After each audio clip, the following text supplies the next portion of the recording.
Voilà maintenant plusieurs semaines que Léo, jeune agriculteur du Haut-Vernay, intrigue les enquêteurs dans l'affaire de la disparition du petit Émile. Et son attitude est plutôt calme d'après les propos de Gilles, l'une de ses connaissances. Preuve de son innocence? Si est-il une des tristes affaires qui rythment les rubriques faits divers en ce moment. Le jeune Émile, 2 ans et demi, est porté disparu depuis le samedi 8 juillet, date à laquelle il s'est évaporé en s'éloignant du domicile de ses grands-parents dans la commune du Haut-Vernay, dans les Alpes de Haute-Provence.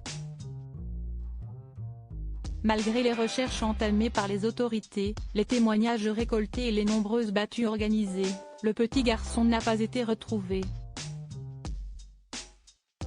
Une personne fait néanmoins office de suspect dans l'esprit de beaucoup de gens, Léo, un jeune agriculteur réputé pour sa conduite excessive au volant de ses engins agricoles dans les rues aux alentours.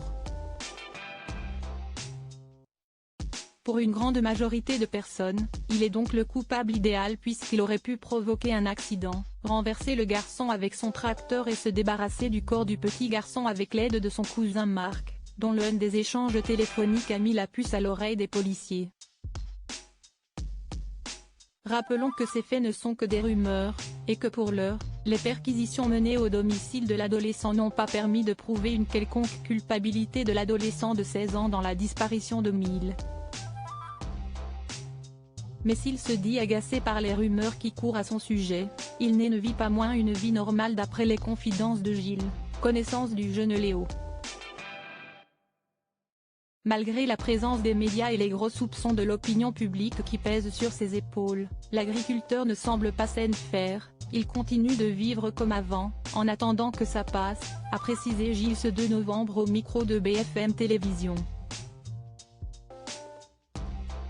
Ça ne l'empêche pas de vivre comme auparavant, il est serein, il n'a rien à se reprocher. Une telle sérénité pourrait effectivement prouver que l'adolescent n'a rien à voir dans toute cette histoire. La mère d'Émile sort du silence. Cette sortie a eu lieu le même jour qu'une nouvelle prise de parole de Marie, la maman d'Émile. Cette dernière, très croyante comme toute la famille du petit garçon, a publié un message sur Facebook, appelant à la prière pour retrouver son jeune fils et ce, sur une durée de 9 jours. Un appel entendu par de nombreuses personnes de la communauté à laquelle elle s'est adressée. Espérons pour eux que ces prières portent leurs fruits.